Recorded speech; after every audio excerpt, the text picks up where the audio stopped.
என்னுடைய ஸ்பெஷல். நான் எதுலேயுமே எந்த ஒரு வழிபாடாக இருந்தாலும் நீங்கள் நல்லா இருக்கணுன்றதுக்காக ஒரு சிறப்பான ஒரு விஷயம் சொல்லுவேன் இல்லையா? அது இந்த இதில் என்ன செய்ய போகிறீங்க அப்படின்னா, ஒரு சுருக்கு பை எடுத்துக்கோங்க. அந்த சுருக்கு பையில் ஒரு ரூ. 21 ரூ. 1 ரூ. எடுத்துக்கோங்க. அந்த ரூ. 21 ஒரே ஒரு ஜவ்வாது பேஸ்ட்டோ அல்லது ஜவ்வாது பொடியோ அதை வந்து அந்த சுருக்கு பையில் போட்டுருங்க. போட்டுட்டு அதை வந்து பூஜை அறையில் வைங்க. ரூ.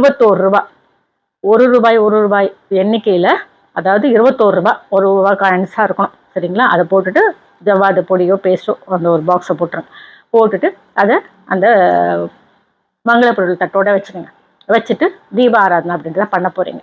பண்ணிவிட்டு 6 மணிக்கு முன்னாடியே அதை எடுத்து உங்களுடைய கபோர்டில் இல்லையா, பூஜை அறையில் இல்லையா, கல்லாப்பெட்டியில் இல்லையா, அரிசி பானையில் அப்படி நிறவி போட்டு விட்டுருங்க. அதை ரூ. 21 இங்கே ஒரு ரூபா அங்கே ஒரு ரூபா அங்கே ஒரு ரூபா அப்படின்னு போட்டு வச்சுடுங்க.